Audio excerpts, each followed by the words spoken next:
Bonjour à toutes et à tous. Aujourd'hui, c'est fabrication de pièges de frelons. Plutôt sélectif quand même.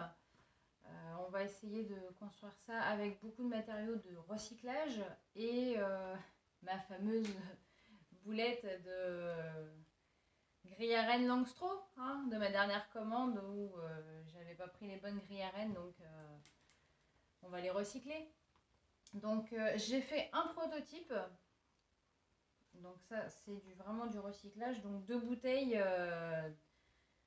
d'eau ou de jus d'orange, on s'en fiche, après vous faites avec ce que vous avez.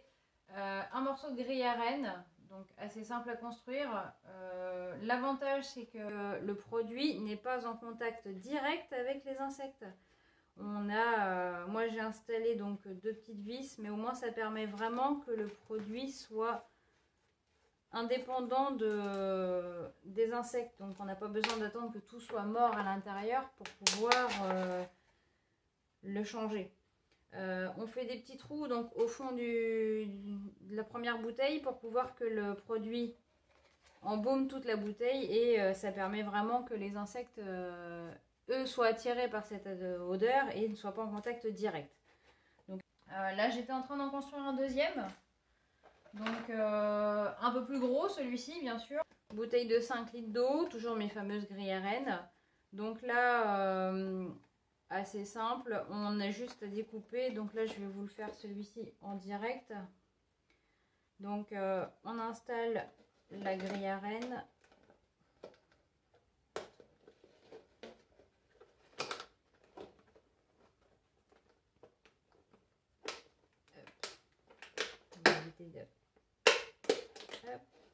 Donc vous voyez, ça tient assez facilement tout seul déjà. On y installe 2 petits colsons sur chaque côté. Ça permet de maintenir bien correctement la grille en place. J'y rajouterai du pistolet à colle, quelques points pour éviter que la bouteille ondule, donc de chaque côté. On installe le couvercle par-dessus. Attention au bruit.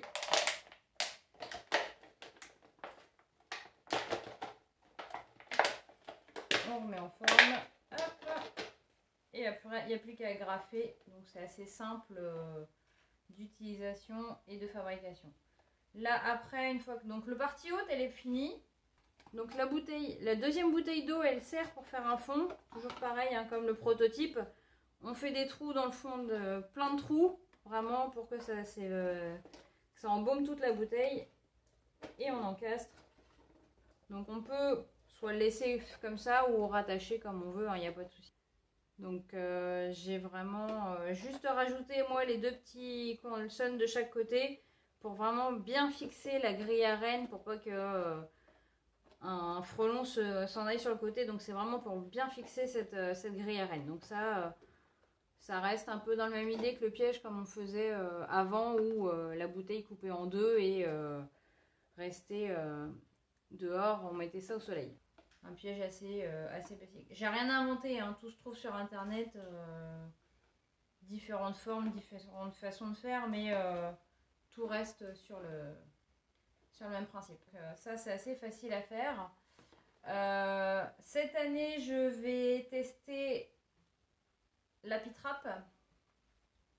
Donc l'Apitrap, très simple d'utilisation, très simple à fabriquer puisqu'il y a juste une bouteille d'eau à recycler.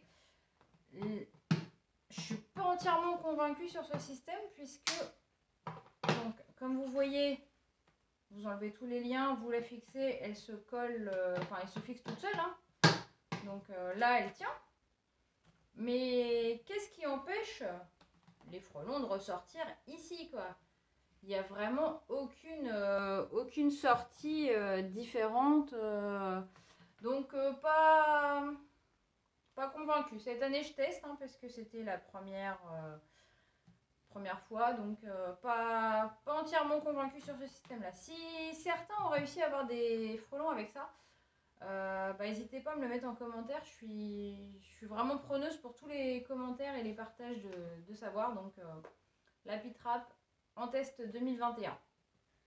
Donc après, dernier piège que j'ai utilisé déjà l'année dernière. Donc celui-là, on le trouve dans toutes les jardineries. Hein, je pense qu'on doit pouvoir le trouver. C'est un piège en plastique, donc très, très basique. Un rond au milieu, donc les insectes rentrent par ici. On referme. Donc là, il est pré-accroché en fait ou à poser. L'inconvénient, bah, c'est que, bah, comme je vous disais, hein, le produit, une fois qu'il est dedans, bah, faut attendre que tout soit mort avant de le réouvrir pour le changer. Et en plus, on change le produit à peu près tous les 15 jours parce que ça s'évapore très très très vite. Donc un niveau de produit minimum à mettre, à savoir que ça vaut 10 € en jardinerie. Contre une bouteille d'eau de recyclage et qui n'est pas forcément très sélectif. Donc ça vaut à peu près 10 €. Dedans, on y met un produit, alors là c'est le produit qu'on vend dans le commerce, hein, c'est pareil en toute jardinerie, donc 500 ml, en sachant que le dosage pour ces boîtes là c'est 125 ml et ça vaut 10 €. Pour information, le produit qui est dedans n'est plus celui d'origine, mais moi c'est de ma fabrication parce que le mélange on le trouve sur internet, sur tous les sites, sur tous les tutos de YouTube, on le trouve, il n'y a pas de problème. Donc 25 centilitres de vin blanc, 25 centilitres de bière brune, alors après n'importe quelle marque on s'en fiche, et 25 centilitres de cassis. Ça marche avec le cassis ou la grenadine, les deux fonctionnent très très bien. Moi une fois qu'il est prêt, parce que je prépare pas un dosage pour... donc moi je me le mets dans une bouteille, donc assez simple, et au moins après je mets vraiment dans mon piège, il n'y a pas de souci. Donc là je vais vous le mettre dans celui-ci. Donc le niveau minimum étant ici, en fait, on en met jusqu'au niveau. Alors l'odeur, je vous explique pas, entre la bière, le cassis et le vin blanc, je vous passe l'odeur. Donc là, moi celui-ci il est prêt. Celui-ci fonctionne, donc celui-là je l'installe près de ma terrasse généralement, et les autres je vais les mettre dans mon refil. Donc là, comme il me reste encore pas mal de grille à rennes, vous voyez là il m'en reste encore un morceau, il m'en reste encore une entière, donc j'ai de quoi faire. Donc là comme j'ai le prototype que j'ai réalisé, mais je vais surtout marcher avec ce piège là cette année. Donc gros volume, grosse capacité, au moins le piège sera vraiment efficace. Donc je vais les faire en série, hein, je vais en faire peut-être une dizaine, une quinzaine, je sais pas. Au moins je serai fixée, je pourrais pas dire que j'ai pas rien fait pour ça. Voilà. Donc voilà, comme ça je serai couverte pour cette année. J'espère vraiment en avoir un maximum cette année et de ne pas être embêtée avec mes abeilles. Voilà, donc sur ce je vous laisse, je vous dis à la prochaine et ciao!